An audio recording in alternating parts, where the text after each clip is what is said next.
ริญญาไม่มี แต่มีเนาะแม่คือแม่นะเนาะอันนี้ทำอะไรอ่ะอันนี้หนูจะตำอันนี้เหลาเปล่าใช่ค่ะเหลาแซลมอนบวกกุ้งทูโทนแล้วก็กระเทียมโทนค่ะแซ่บน้ำตาลหน่อยนึงเนาะชีวิตขาดหวานก็ได้ค่ะ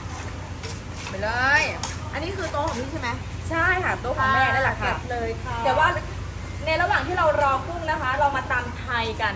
ตำไทยตำข้าวโพดกุ้งสุกกันค่ะเห็ดแตกเนาะ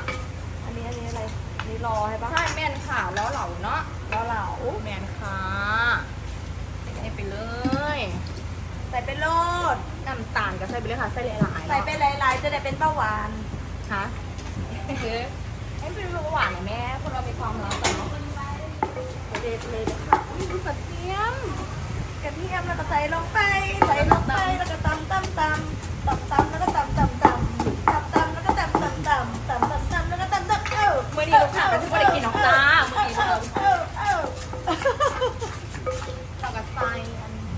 แล้วก็ใส่ลงไปอันนี้เป็นตำไทยวันนี้จะมีอะไรบ้างมียำแซลมอนตำข้าวโพดกุ้งสดเหล่าริสไก่เหล่าหอยนางสโลมแอบกุ้งสดแอบกุ้งสุกแล้วก็กระเทียมช่อนแม่ค่ะแม่หลายค่ะจัดไปโหลดไปเลยเนาะอันนี้กับข้าวผัดไส้น้ำปลากลิ่นหอมมากหอมอะไรแม่หอมแบบเครื่องแบบทั้งพริกมะนาวกระเทียมถั่วทำไปเลยคือแบบล้างท้องมาจากที่บ้านเลยล้างท้องไม่กินอะไรเลยก๋วยเตี๋ยวก็ไม่กินวันนี้เพราะว่า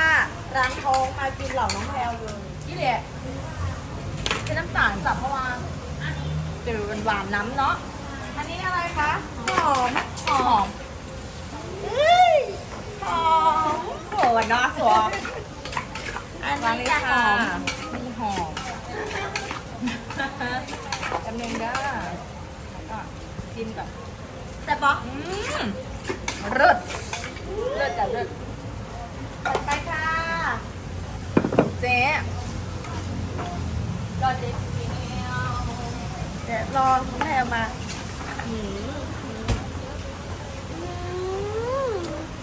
หอมมากๆอ่ะลุยต่อกลิ่นแบบยั่วยวนมากเดี๋ยวเรากุ้งสุกกันจ้ากุ้งกับพันเลยโอ้โหไฟมันน้อยมอนลา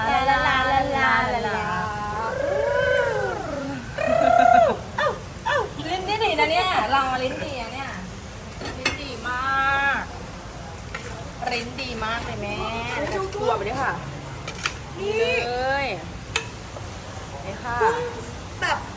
ตัวใหญ่มากอันนี้แบบสดมากอ่ะดูดิอันนี้ของนี่ใช่ไหมใช่หยิบได้เลยค่ะเขาสามารถเลยนี่ตำนี้ตำไทยข้าวโพดนะคะข้าวโพดก็ดูแล้วว่าหวานกรึบกรอบกรึบกรอบกรึบนะคะนี่ค่ะตับลงไปเลยไปโลดลืมมานี่ลืมอะไรลืมกุ้งใส่ไปแล้วน่ากินมากอ่ะชามแบบว่าให้ชามใหญ่มากทุกคนอันนี้กุ้งแบบเด้งๆเลยค่ะเด้งๆเหมือนคนอยู่ข้างๆนะคะ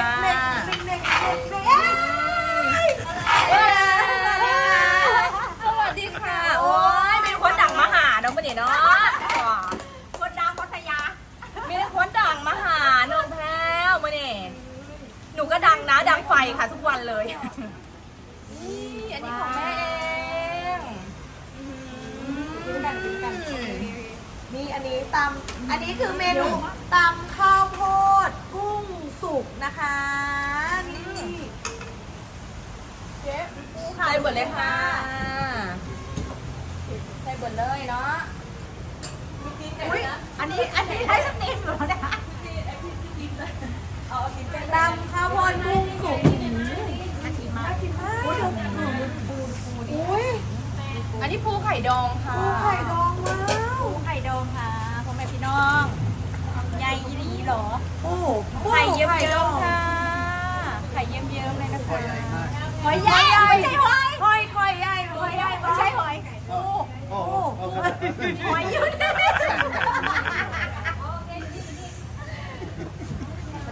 โค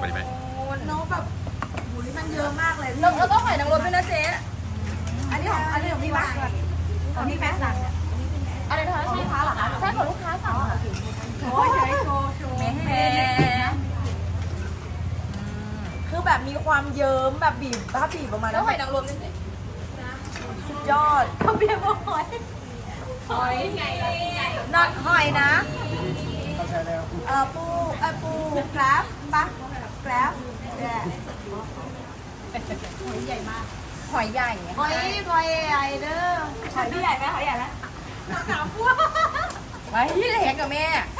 แรงแม่18 บวกค่ะคลิปนี้ อันนี้คือเมนูเหมือนมิกเลยอันเนี้ยใช่ปะ นี่ของกินลายพอดีได้นี่กระเทียมโทนอ่ะ เดี๋ยวตอนกลางคืนนะบินกลับบ้าน แม่นะคะอาจจะอาจจะปีนโกก อันนี้ ยม อันนี้ไลฟ์สดอยู่ด้วยใช่ไหมคะฮัลโหลพี่วัดสวัสดีค่ะทุกคนรับตะไคร้ด้วย อันนี้พร้อมยัง อันนี้ครกสำหรับปลาร้าแอนไทยทัพพยา เสร็จแล้วค่ะ อันนี้คือเราหอยนางรมกับกุ้งทุกคน น่ากินมาก เมนูนี้ชื่อ เหล่าหอยนางรมกุ้งทูโทนแล้วก็บวกกระเทียมโทนค่ะ นี่เลย ว่าหอยใหญ่ค่ะกินแมนค่ะ การันตีโดยแม่ค้า โอ้แล้วก็นี่ต้องกินกับอันนี้ทุกคนกระถิน You have to eat with ก้าทิน ใช่หนูจะทำกับข้าวก่อนเลยโอ้น้ำลายไงแม่หนูก็ต้องตำเองอีก เฮ้ย น้ำตาลซอนเนื้อเนาะแล้วก็เหล่าปูไข่ดอง เอานี่ลีลาการตำ ตำไปเลย มีท่าตำ พวกนี้แซ่บสุดค่ะเนี่ย อันนี้คือตำอะไรคะ อันนี้คือตำไทยเลยนะคะตำไทยไข่เค็มแล้วก็เหล่าปูไข่ดองแน่ค่ะแล้วก็ใส่นี่ลงไปเลยค่ะสวัสดีค่ะไข่ดองเรารวมทะเลตัวไหนอะคะ ขา เรารวมทะเล เบ20 ไม่ใช่เลย ซียูที่น้องมะพร้าว มันก็ต้องบีบมะนาวก่อนค่ะ มะนาวแบบผัดกันมาก เป็นหน่วย หน่วยเลยค่ะ ที่นี่ใช้น้ำมะนาวสดนะคะ แล้วก็แบบมะนาวแท้ๆเลยใช้วัตถุดิบดีทุกอย่างที่นี่ ลงไปเลยค่ะแม่ ขนาดปลาเขายังไปหาเองเลยอะค่ะ หนูไปวาดแหมาค่ะ ไปวาดแหมาแม่ ไปลงเลยไปวันจันทร์ค่ะวันจันทร์วันหยุดร้านเนาะก็ไปลงเลยเอาแหไปวาน